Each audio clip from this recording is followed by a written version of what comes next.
Hello and welcome to this week's episode of the YouTube Creators Hub podcast. I am joined today by Nikki from the Nikki Connected YouTube channel. You may recognize her voice and face if you're watching the video version of this episode. I did have her I did have her on a couple of years ago, but she has since rebranded and her channel has exploded. So Nikki, who is known as Nikki Connected, empowers her audience to earn and save money through practical and creative methods she uses as a single mom. So she's taking what she knows and something that she's interested and passionate about and applying that to her channel. And she started as the Deal Finding Diva, which is how you would know her if you've listened to her other episode, which I will link down below so you can compare and contrast. She has a focus on couponing until landing an audiobook narration job that changed everything for her. So Nikki has evolved her platform to cover side hustles, passive income, and financial freedom. Through YouTube, her blog, courses, and coaching, she's inspiring others to take control of their finances. My voice is not working today. Finances and other things to turn passion into profit and to purpose and to help them thrive. Nikki, how are you doing today? I'm doing great, Dusty. Thank you for having me. Absolutely. I'm looking forward to chatting with you again. It's been a few years now. A lot has changed. You had just at 10,000 subscribers back then.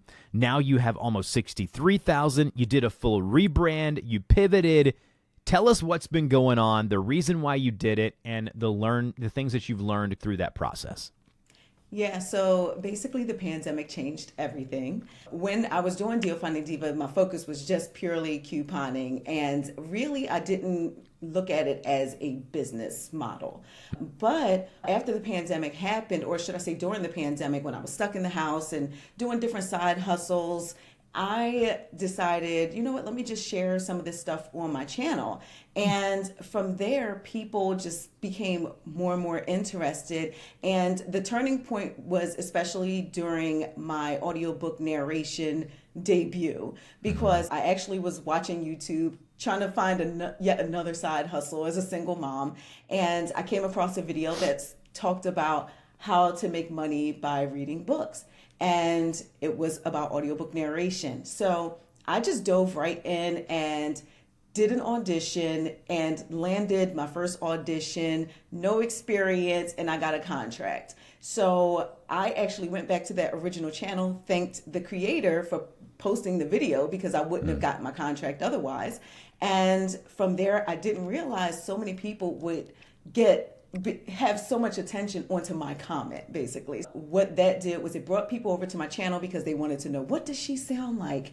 What does she do to get this? What happened was people were in my comments under my couponing videos asking, okay, that's great, but what about this audiobook narration thing? Are you still doing that? Are you still recording the book? Is it out? They were asking me all kinds of questions. So I actually, originally, I was trying to not talk about it. So I was like deleting comments and like trying to hide it because it was a couponing channel. What I ended up doing, I'm like, you know what? I think I should probably talk about this and just get it out of the way.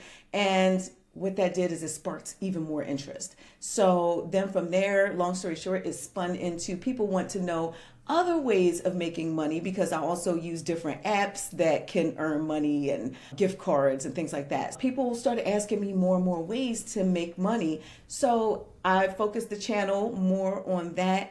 And then when it came to brand deals specifically, or even simply affiliate marketing with other brands, they would just look at the name Deal Finding Diva and assume that I'm just talking about deals, when at that point I had pivoted into talking about making money, and they were automatically like turning me down. We don't deal with deal sites and we don't do couponers. I ended up changing the brand and I let my audience choose the name, and Nikki Connected, where I'm connecting you with income. That's basically how the pivot happened. And yeah, I didn't expect it to be here, but I'm here.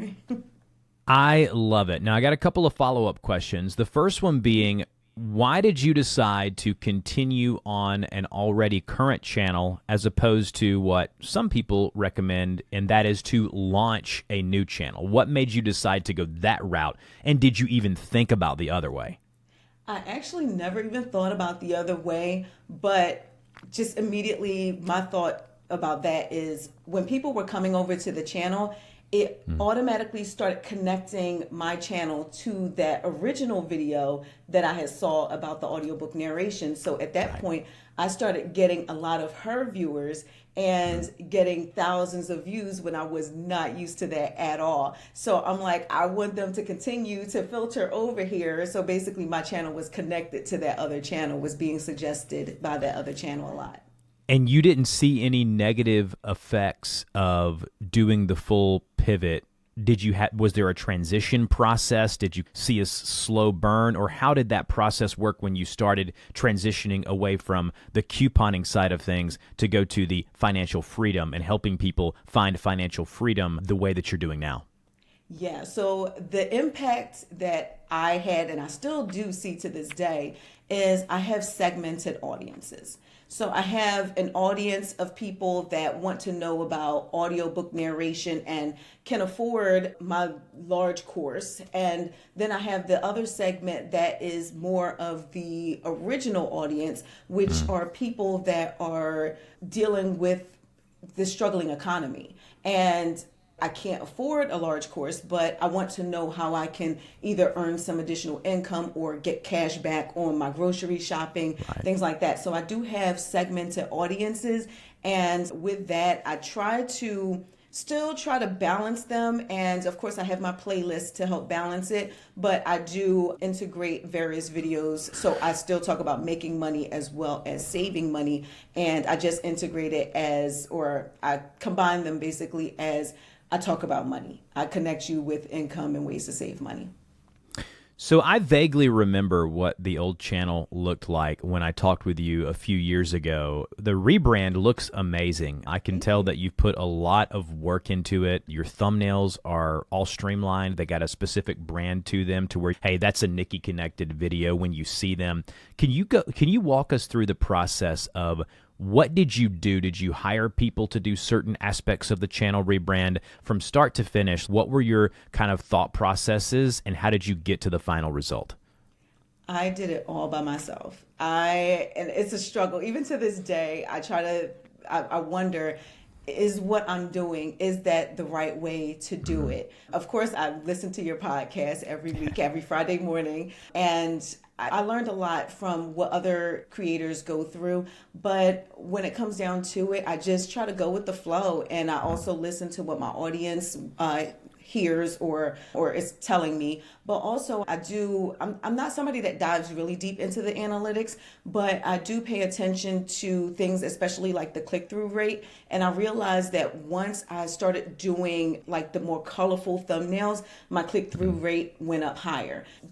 Those are some of the things that I ended up doing because I changed the brand colors like 1,000,001 times. And also like the logo, I did get somebody on Fiverr to do my logo. But other than that, anytime I hired somebody to do my thumbnails, for example, I wasn't satisfied. So I started doing them myself. So it was just literally trying to figure out the whole rebrand on my own. What change that you have implemented do you think has had the biggest impact on why the channel has grown so much more as opposed to the prior iteration of the channel? I started editing out a lot of the fluff. I got rid of the intros that I was doing. Like I would have of course, the regular intro, maybe a logo or something come up or images of me come up. I got rid of all of that. So there's basically no fluff when it comes to that. But I also tried to do like a more entertaining educational channel. So there are like little memes that pop up and things that like really grab people's attention. Right. And that has definitely kept people's attention into the videos. So for example, if I say a certain word, there might be somebody that comes up and says something funny in relation to that. So people seem to really resonate with that. And then I do little things like I have pop-ups, like I punch the screen and screen breaks, that kind of thing. So people really seem to take to that more fun content. And like I said, I edited out a lot of my talkativity. Like I do have a tendency to run on. So I got rid of a lot of that and I just streamline it and then add the little funny things in there. I know you said that you're not much of a data or analytics person as far as diving deep into them, but did you see by cutting off some of that fluff that the watch time increased and it just overall helped the overall kind of health of the channel? Absolutely. Absolutely. I noticed, like, most of the time before, people didn't even watch like into a third of the video. Now I think I'm averaging somewhere around 50%. So, and then on top of it, I started like, I try to keep my videos around 10 minutes. And then if it's something that's like really detailed, then I'll do a longer one every once in a while. But, and I noticed you said this with your channel, because again, I do listen to the podcast. One thing that has always pretty much been the case with my channel is when I put out a video, people don't necessarily, or it's not really suggested by YouTube right away. And my videos might take weeks, months, or even a year for people to really find it and actually start watching it. So that's one thing that I always keep in mind, is that I don't expect an immediate result, even though lately YouTube has been a little nicer to me and has been suggesting my videos on the homepage more, but that's not typical for my channel. It just makes sense, right? The combination of the two things that you just mentioned, cutting out some of the kind of the fluff, as you called it, great way to call it that, and then also adding some humor and some lightheartedness that makes people relate more to you, just like bringing your personality out as a fun person, having a great sense of humor. And I found when I do that in these podcasts and in my brand in general, it endears people to me, and people begin to want to get to know more about me, the person behind the microphone. And so I think that's a really unique way of growing a channel. And it's really cool to hear you talk about the differences, because if I go back and watch your older videos, like the different couponing stuff that you were doing, that was, you could tell, not only were you less confident behind the camera because you were just learning, but your confidence just exudes off the camera now, and you can tell that you really have a purpose of knowing who the person that you're trying to speak to is, which is important. So can you talk about that, about knowing the person you're trying to speak to, getting your target audience and knowing who that is? Yeah, so I think about the things that I go through. I'm not going to say in past tense, the things that I still go through as a single mom. And it's like really difficult to balance. Everybody's already complaining about this economy. And as a single person that is balancing everything that even two parent households are having issues with. That, to me, I try to keep that in mind, that there are way more people like me, even if there are two-parent households, that a lot of us are struggling. And but at the same time, like I said, I do have that segment of audience that is like, oh, can you build a course on this? I want to buy a course on this. So I will feed that need. But one of my main focuses from the beginning has always been to try to help others not deal with the things that I've dealt with, and not have to struggle, to have ways of bringing in more than one income. And I always say that don't rely on just one form of income. You have to diversify your income. We're in that economy where we have to do that. So I do try to keep in mind that there are so many people out there struggling. And even, for example, even when I do my live streams, or especially during the holidays, there are people that want to buy my courses that necessarily can't afford them. I do have like lower cost courses as well. So what I'll do is I will have specials and say, oh, you'll get 50% off of this course. And they can do no fee payment plans, things like that, where they can afford that course that can help them get to the next level. So I try to still keep that in mind, even though I'm a business and I have to make sales to help my business thrive. I try to stay considerate of that audience that I know is watching and that I know needs my assistance. Yeah, that's powerful. Knowing your audience is such a powerful thing.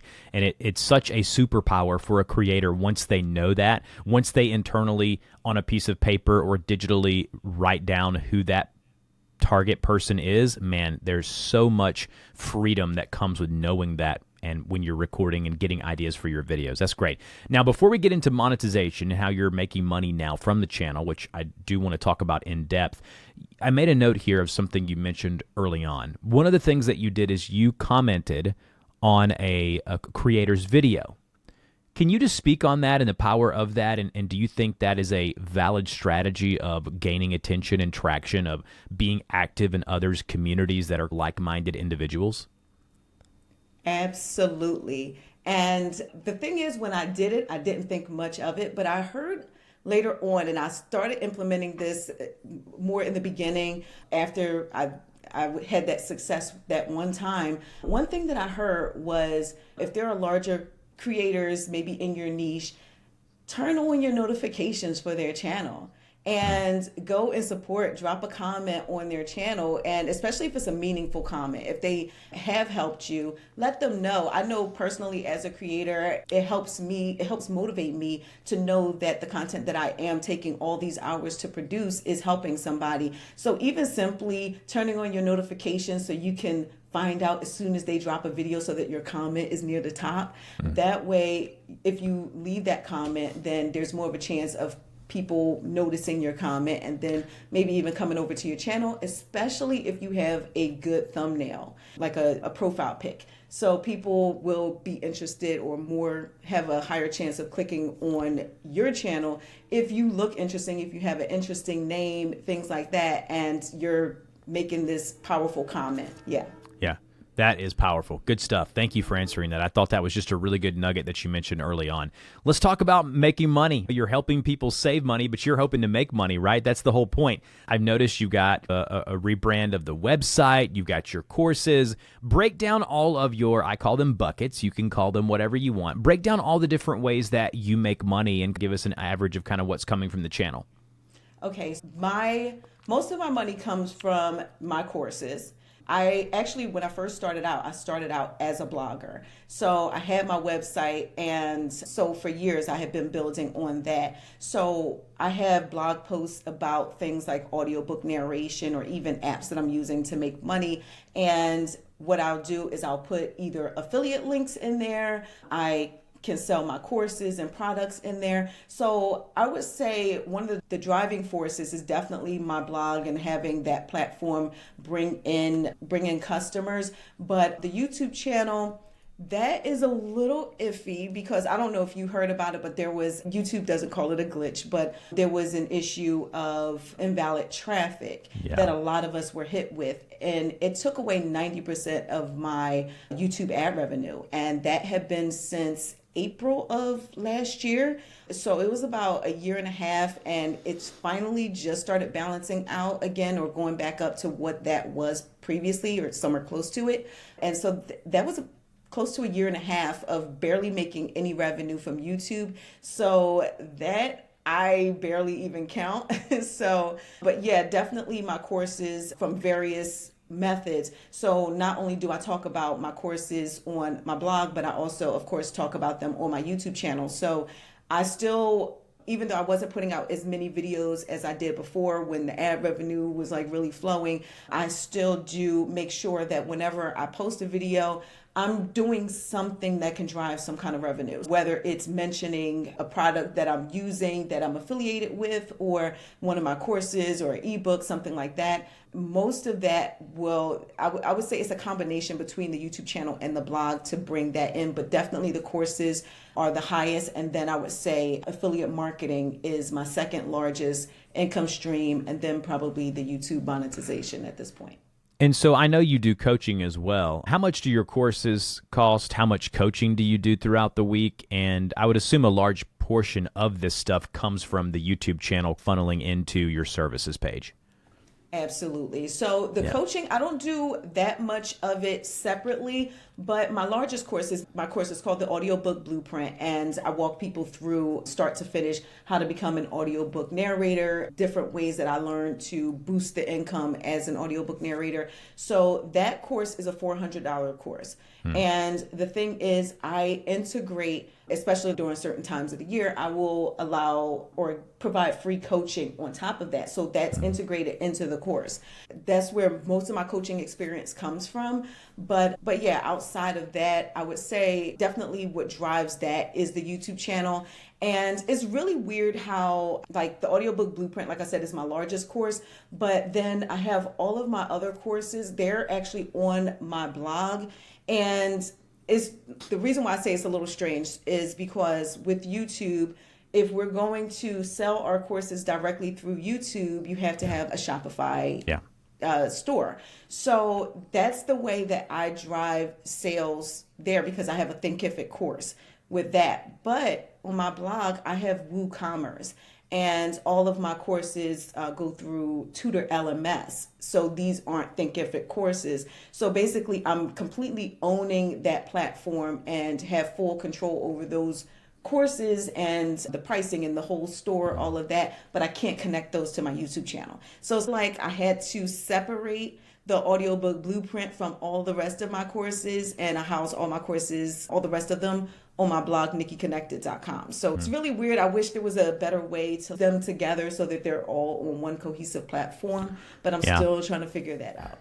That's why I encourage people in the beginning when they're thinking about their funnel and their system to do it right the first time, because once you get a funnel in place, it's really hard to go back and backdate it and fix the problems that are in the funnels. It's really interesting to hear you talk about the struggles there, because that is a struggle that a lot of creators have. Is I've had this thing or this email list and it's connected this way from 6 years ago. Now there's a much better way to do it, and having to go back and redo that. There's just a lot involved there. So make sure you do it the right way. Don't spare expense. Don't spare time. Just really work on it and get your funnel correct. You mentioned live streaming. You do a good bit of live streaming. Can you talk about the benefits of live streaming, what it's done for your channel? It looks like you're doing live streams sometimes daily, sometimes 3 to 4 times a week. What have been the benefits and perks of you doing that for the channel, and what have you seen?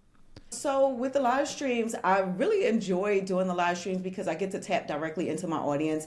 They can ask me questions, and we have fun. We just do real talk. And what I found personally is that a lot of my subscribers that are actually talking or chatting in my live streams, they're the same ones that DM me. So I know about their families and I know their names, and we actually have real conversations. So the thing is, like with my live streams, like it's rare that I even have 20 people in the live streams. My live streams are pretty intimate. I recently moved. So I'm like, now I'm in a place where I feel as though it's better for me to be able to do the live streams, because I previously had to deal with living next to a radio station, and the sound from the radio station would like filter somehow. Yeah, it was really weird. It was really difficult to do things such as live streaming previously. So now I'm able to actually focus on that and actually enjoy it. What that's done is not only does it help build my community, but of course I get the super chats and things like that. And also, like I said, I get to know what questions people actually have. What do they want a video on? Things like that. As far as the technical overhead of streaming, it's become way easier than it used to be. Can you talk about that, as far as if there's someone listening to this thinking, oh no, I've got to hook this thing up, I got to set this up, I got to go live, I got to schedule, whatever it may be. There used to be a lot of hoops to jump through. As of right now, you can literally stream like you can on TikTok with vertical video from your phone. That can be the entry point. But can you speak on you maybe being not necessarily the most tech-savvy person in the beginning, but getting there now that you're streaming, and talk to someone who might want to stream on their channel?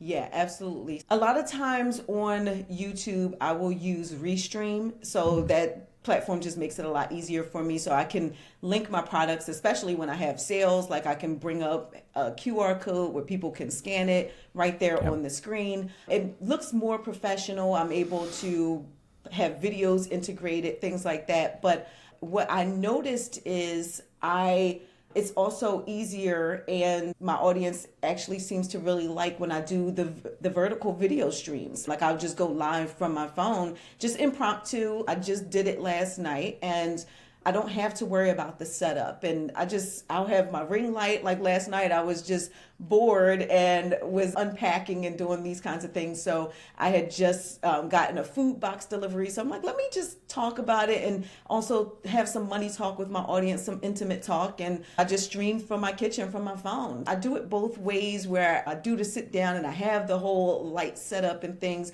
but you don't have to be tech savvy, especially when you're using a platform that just makes it easy. I just hook my camera up and my mic up and go. But even outside of that, I don't have to do that when I just do vertical video on YouTube. I can just click on my phone and I can tag products and all that kind of stuff directly, just like I can in my other videos. Yeah, I just found it to be, I actually feel like YouTube pushes it a little bit more when I stream vertically than when I'm streaming from Restream. So interesting. Do you feel that when you're streaming, you're able to hone some skills that help you in other areas on YouTube? I think that one of the greatest skills a creator can have is the gift of gab, and to be able to learn how to go off the cuff. And I think live streaming allows you to do that. There's something different about going into a fully edited video and cutting the fluff like we talked about at the top of the show. But with a stream, you've got to fill dead space and dead air, and it helps you become really good at conversing and answering questions and getting ideas from the stream. Can you talk about what you've learned from going live and what others can from doing the same?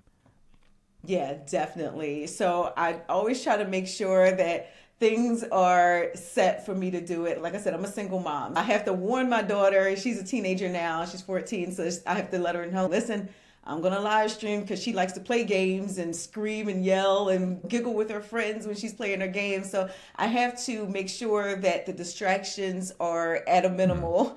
But at the same time, I try to make it as realistic as possible. But I am used to actually talking to people. My degree is in communications. So I've done internships at radio stations and things like that. So I do have some experience talking to an audience and actually doing impromptu things. My degree is actually communications and theater. So I've done acting classes and things like that. So I can feed off of people. I feel like that is one thing that I'm actually still building that skill on, because it's been so many years since I was in college and was able to do that regularly. But at the same time, just being able to answer people's questions. And what I realized that does is it does give authority in my niche. Basically, it's building on that trust factor, that when people get to know you, they tend to trust you and like you and then trust you. They trust you enough to purchase your products. So basically, I'm trying to give them the real me and to let them know that I am here. I'm not just going to sell them a course and then disappear off the face of the earth and they can never contact me again, that kind of thing. So I want them to know that I'm a real person and that I do have a home and cooking and dealing with my daughter and that kind of thing. That definitely does help build that trust with my audience. Now that you've done the rebrand and it's been successful and you have this thing and it's got some really great momentum behind it, one of my final questions for you is, what's next for the channel? Do you have any big plans? Do you have any things you're looking to add as far as programming or consistency? What is next for Nikki Connected? Yes, one of the first things that I'm going to do is bring back what people loved that I was doing before. Is I will bring what I call other hustlers onto the channel. So other people that are making money various ways. So previously I've had bloggers, I've had other content creators, people with podcasts. I bring them on and I talk about what you do, but we just do the live chat and it's nothing really formal, but I'm tell my audience how you're making money, that kind of thing. People really love that because they realize that there are side hustles out there that they didn't know that may be outside the box, or that things that they didn't realize that they can make money with. So I definitely want to start bringing that back. I actually have people lined up to come on and do that. But outside of that, I want to build more courses. I feel like the courses really help people, and plus it doesn't require me to be there so much, right, and to edit my videos, because the editing of the videos is a pain. And then I do want to offload the editing. I temporarily had a company editing my videos and I did like it. That's really expensive when you are doing that full time. I do want to get back to having someone else edit so I can focus more on the content creation. And hopefully I can get my podcast up and running in 2025 too. So yes, I want to be your encourager there. I'm always a podcast pro positive person. I have done this podcast now for going on 11 years, and I've done over 460 some odd interviews just on this show alone, not including the ones that I've guested on.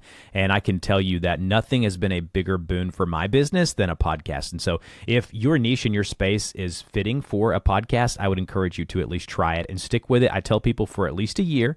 I know that seems like a long time, but you got to give it some runway to get going, just like you would on YouTube. So really cool to hear you talk about that. Again, if you want to connect with Nikki, it is nikkiconnected.com, Nikki Connected over on YouTube if you want to follow along with her rebrand. I'm really thankful to have you back on the show, and hopefully I'll have you on in a few more years talking about your 1 million subscribers.